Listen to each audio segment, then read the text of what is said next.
Olá, bom dia, amado, amada de Deus. Vim bater um papo hoje contigo sobre o Evangelho do Deus adormecido. Um determinado dia, os discípulos estavam lá, o que é narrado aqui em Mateus capítulo 8, no verso 23 até o 27. Os discípulos estavam entrando com ele no barco, seguindo a Jesus. De repente, uma violenta tempestade abateu-se sobre o mar, de forma que as ondas inundavam o barco. Jesus, porém, dormia. Os discípulos foram acordá-lo, clamando: Senhor, salva-nos, vamos morrer. Ele perguntou: por que vocês estão com tanto medo, homens de pequena fé? Então ele se levantou e repreendeu os ventos e o mar, e fez-se completa bonança. Os homens ficaram perplexos e perguntaram: quem é este que até os ventos e o mar lhe obedecem? Olha que experiência tremenda, né, que os discípulos tiveram e que a gente passa no nosso dia a dia. Veja, estão vivendo o dia a dia, assim como nós, e de repente vem uma tempestade mais forte do que o normal.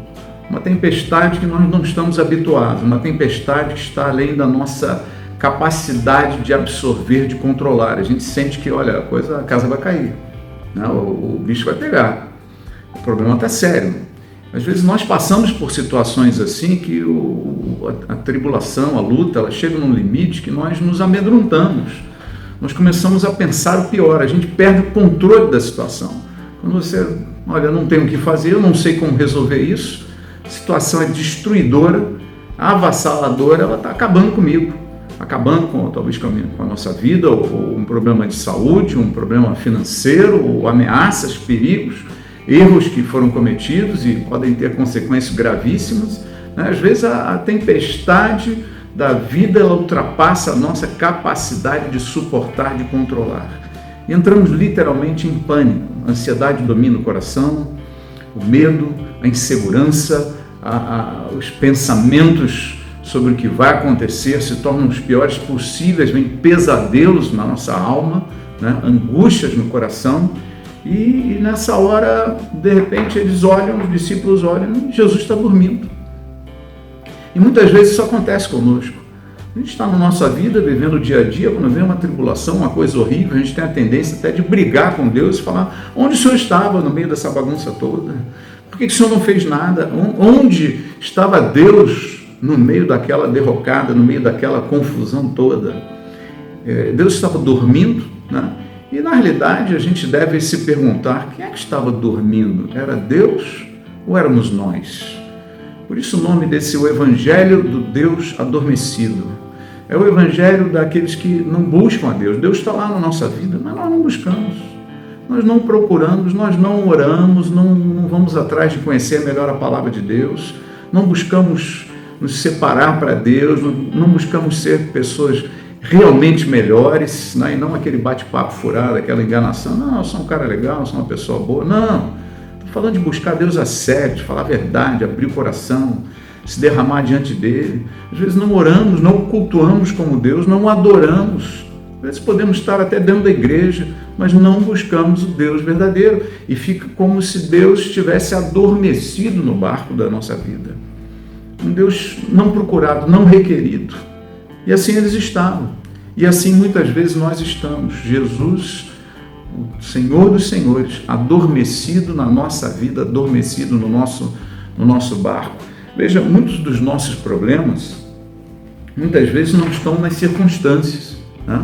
A gente tem algumas situações, né, ou poderíamos dizer que boa parte do nosso problema está nos nossos olhos. E como nós vemos as circunstâncias, e não nas circunstâncias ou situações propriamente ditas. A gente enxerga uma situação e já pensa o pior, como foi os discípulos: nós vamos morrer, né? Buscaram, foram lá acordar Jesus, estão desesperados aqui, vamos morrer. Você está dormindo aí como? Da mesma forma, muitas das circunstâncias que mexem conosco não são as próprias circunstâncias em si que são um problema real, mas o medo que nós temos delas. Tem situações que mexem especialmente com os nossos temores, com a nossa insegurança. Tem gente que, quando fala de doença, já fica desesperado. Tem outros que, quando se fala falou, não, está com câncer, entra em desespero. um problema financeiro, uma conta para pagar, entramos em desespero e não sabemos como lidar com aquela situação, né? Isso é uma coisa delicadíssima, né, que acaba mexendo conosco, situações de perigo, de ameaças, vão num lugar perigoso, tem gente má naquela região, tem ladrão, tem bandido, é uma área perigosa, nós já ficamos aterrorizados. Então não é sempre a circunstância, mas é o medo que nós temos. É o medo que é provocado por determinadas circunstâncias, né? E aí o nosso problema não é real, não é circunstancial, mas ele está nos nossos olhos, ele está no medo do nosso coração. Veja, quando Jesus é requerido, quando nós vamos lá e despertamos o Deus adormecido nas nossas vidas, vamos, clamamos, né? Olha o que Jesus fala para os discípulos. Por que vocês estão com tanto medo, homens de pequena fé? Que palavra forte de Deus para os discípulos, de Deus para a minha vida, para a sua vida hoje, né? Por que tanta ansiedade? Por que tanta preocupação? Por que você acha que o pior vai acontecer? O que você está pensando da tua vida? Por que Deus está dormindo na tua vida? Este é o evangelho do Deus adormecido, o evangelho da ansiedade, do medo, do pavor, de esperar o amanhã pior possível. Este é o evangelho do Deus adormecido, Deus não buscado, Deus não adorado, Deus não servido, o Deus não buscado e avivado dentro de nós. O evangelho do Deus adormecido precisa ser abandonado.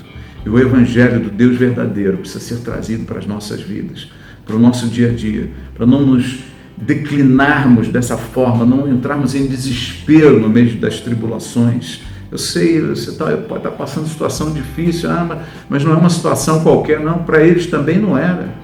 Era uma tempestade que começou a mexer, tinham pescadores no barco, eles conheciam aquela região. Eles conheciam exatamente o que eles estavam passando ali, eles sabiam, mas às vezes a coisa fica acima da nossa capacidade de controle e precisamos despertar o Deus vivo dentro de nós. O Espírito de Deus está habitando dentro de nós. Olha, entenda uma coisa, o Senhor quer o melhor para a tua vida. Na hora que Ele for requerido, que Ele entrar para valer no nosso dia a dia, na nossa fé, nos nossos olhos e nos medos do nosso coração, nós não vamos viver tantas angústias. Vamos enfrentar de outra maneira as nossas lutas, as nossas tribulações, as ameaças que estão sobre as nossas vidas. Deus quer o melhor para você. Ele quer te abençoar. Ele quer te guardar, Ele quer te proteger, Ele não quer deixar que a tua vida esteja ao léu, esteja solta, não. Por isso que Jesus trouxe essa palavra aos discípulos e traz essa mesma palavra a você. Olhe bem aqui para mim. O Senhor te ama. Ele está na tua vida. Acorde Ele. Deixe o Deus verdadeiro, vivo, desperto, adorado, buscado, requerido. Ande em amizade, em intimidade com o nosso Deus. Ele vai ter sempre o melhor para a tua vida. Viva momentos diferentes. Não viva momentos de ouvir apenas homem de pequena fé, porque tem tanto medo, né? Mas ouça a palavra, seja firme, seja corajoso, seja fiel. Se o Senhor estiver sempre requerido e não adormecido dentro da tua vida, a tua história vai ser outra, o teu coração para enfrentar as lutas será outro, o teu vigor, a tua coragem, a tua ousadia serão outras. O medo, a insegurança, o pavor, a expectativa de um amanhã sempre pior, isso vai desaparecer da tua história, do teu coração e da tua mente. Em nome de Jesus, tenha um dia, uma semana cheia da presença do Senhor, porque Ele é contigo. Deus te abençoe. Peraí, não desliga não. Se gostou desse vídeo, deixa o seu like aqui para ajudar o canal, dar uma força aí pra gente. E lembra, compartilha, manda, envia para os seus amigos. Tem um monte de gente precisando ouvir essa mensagem. Ficaram dúvidas aí? Tem alguma discordância? Bota tuas perguntas aí embaixo. Eu vou responder para você. São mais de 250 igrejas de Nova Vida aí espalhadas pelo Brasil. Mas aqui do lado você pode ver 3 endereços: Alphaville, Congonhas e Sorocaba. Você pode conhecer e nos visitar. Deus te abençoe.